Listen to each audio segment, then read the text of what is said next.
This is Eagle Al, and today I will be talking about the Eagles working out a punter and also a linebacker. Also, Mario Goodrich being inspired by Weapon X. And lastly, Patriots being hit with the injury bug. And I believe Hassan Reddick is going to have a big day. But let's get straight into it. All right. Great to start this lovely Tuesday morning with some Eagles news. Couple things I forgot to talk about yesterday. It came out a little later in the day. But like I said, if I seen any other news, I wasn't gonna hit y'all with 3 videos in a day. I'm gonna give y'all 2. But let's talk about this, man. Let's talk about it. Workouts. Workouts and the workouts were so the Eagles had decided to work out Brandon Mann, who they tried to claim a few months ago, didn't work out. I guess with the Steelers, and Brandon Smith, who was fourth round pick in 2022 and recently waived by the Panthers. All right, so let's talk about the punter, Brandon Mann. I know a lot of people want him. I know he was ranked by PFF fourth, the fourth graded or the fourth highest punter in the league, but it's some red flags with him. What do I mean by that? Because if he was rated that high, and which is true, PFF rated him that high, but why the Jets let him go, and then why the Steelers was like, nah, we brought in competition, and they let him go? No, they just flat out released him. I think it's something with him. Is he an inconsistent punter? Is he really that good of a punter? But I will say this though, Aaron Sipos was ranked like the 33rd best punter in the league, 33rd out of like 35 punters. Hell, we get a punter ranked 28 is an upgrade. So I believe Brandon Mann, even though I think there's some red flags possibly there because two teams don't give up on you just like that, I would say sign him if he's better because he's still the second best punter out there. So nobody's touching Matt Ariza for whatever reason. So if we got the opportunity, just give him a shot. And if they don't, we're gonna be rocking with Aaron Sipos. It's Tuesday. The game is Sunday. All right. And this Brandon guy, don't know too much about him. Again, it's a red flag to me. If you were just drafted by a team last year, fourth round, and they let you go, that speaks a little bit of volume. But I know he was coming out of Penn State. He had, a lot of people wanting him, but the Panthers, they ain't see something in him. And the Panthers, I do give them this. They know how to pick their linebackers and D line. So maybe he was just in a crowded room. Maybe he just didn't work out. Frank Wright didn't like him. I don't know. But hey, the Eagles brought him in to see what he got. And maybe you just need a fresh start. You never know. Okay. So I want to talk about my guy, Mario Goodrich, being inspired by Weapon X. I know a lot of people know because a lot of my I would say followers, I don't know, fans or subscribers. We all watch football. We all love football. So we know Mario Goodrich come from Clemson. And Clemson, that's a Brian Dawkins tie. So one of the benefits a lot of people don't talk about being an undrafted free agent, if you're a hot undrafted free agent, you kind of got the pick of your litter of which team you want to go to or sign to. Unlike when you're getting drafted, maybe you didn't even want to play for that franchise, but they draft you, you got to make it work. The good thing about being an undrafted guy, it's like, well, if I got 10 calls, I could pick from 10 teams and see which one fits the most. So Mario Goodrich was basically asked, like, why the Eagles? He said, Brian Dawkins, he's a Clemson guy. I used to watch his highlights. Then I looked at the depth chart of the Eagles, and I seen they had Slay and Avante, guys who've been in the league and who had success in the league. So I wanted to learn from guys like that. Mario Goodrich, why he chose on signing with the Eagles.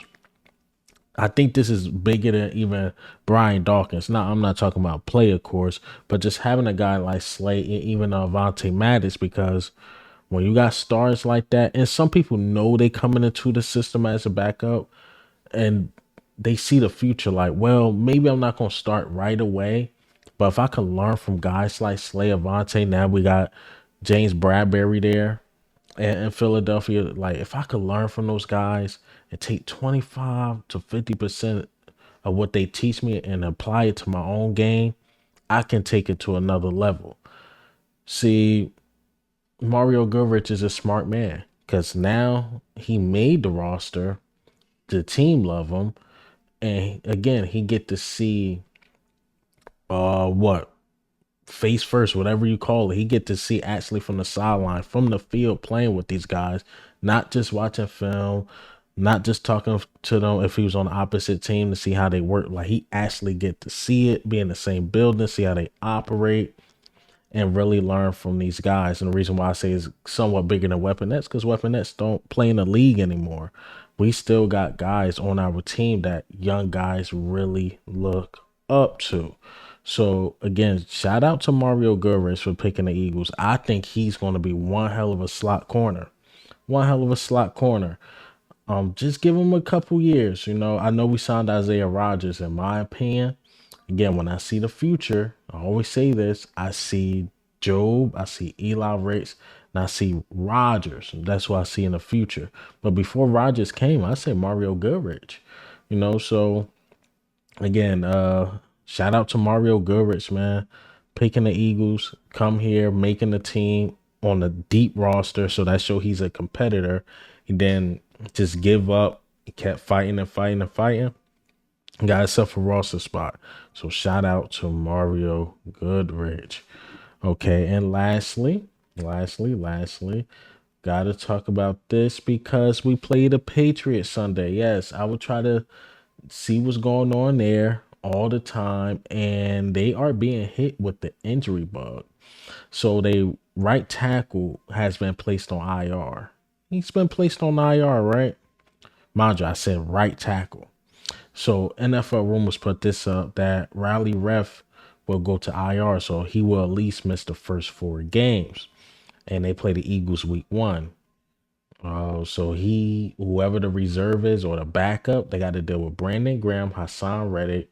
Hell, if they want to throw Josh Sweat over there, I don't know why they put Derek Barnett, but I would say Nolan Smith. Like, it's some dudes that backup right tackle gonna have to deal with, and it's gonna be a rough day. It's gonna be a rough day. And the only way I see this happening, they offense getting something going, is if they get the ball out of Matt Jones' hands extremely fast, because Hassan Reddick is coming from that right side. How I'm picturing it going, I see Hassan Reddick getting 2.5. I see Nolan Smith possibly getting his first sack this game if he's fully healthy. Shoot, I just see us really attacking that weakness. See how they hold up. See how that backup offensive lineman hold up. Because again, got to deal with Hassan Reddick. Then we're going to rotate Brandon Graham, who might get a sack himself, and Nolan Smith. Again, and we might throw Josh Sweat on that side just because. It might be a day for Matt Jones. So get the ice bath ready, man. Because our defensive line is going to feast. Even with they starting offensive line, we was going to feast. But now you missing guys. And you possibly don't have Juju Smith-Schuster as an outlet. And you missing a receiver. Again, people like, don't sleep on the Patriots. I don't sleep on any team because we lost to the Commanders. We lost to the freaking Saints. So, but I just don't see it, man. And maybe I'm just overly confident because you still got to deal with the Patriots, Bill Belichick, that stadium, Tom Brady being there, whatever ceremony they doing, you still got to deal with that stuff that you don't see on the field, the momentum, the crowd, and all that can really distract players. But I don't think Hassan Reddick's gonna be that distracted. Whoever's on that right side gonna be that distracted, man. So I think the offensive coordinator, whoever it is, gonna have to call one hell of a game to slow that man down. Cause not only that, they they placed him on IR and signed the tight end. Eh, we'll see. We'll see, man. But again, it seemed like the Patriots getting hit with the injury bug. Look like the Eagles so far Tuesday. Knock on wood, we look good as far as health with our team. Everybody looks fine. Even Hassan Reddick with the thumb will be ready. Nolan Smith with the shoulder seem like he's going to be ready. But other than that, I haven't been hearing anything else. So we gonna look good. We're gonna look good Sunday. And I really think this is not really a test for our defense. No offense to the Patriots offense. I think it's more a test for our offense because they defense got a D line. I know they got Christian Gonzalez, who I really like, the rook. They got some safeties there too. I believe they re-signed Jalen Mills and stuff. So they got some guys there that can really test our offense to see what we got.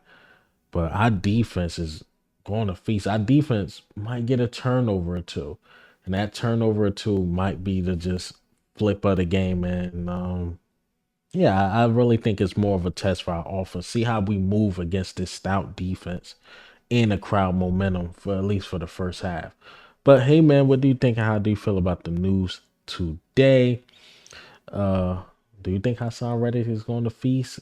Mario Goodrich looking up to current players and also Weapon X and the workouts. How do we feel about the workouts? But this is Eagle Al. I'm up.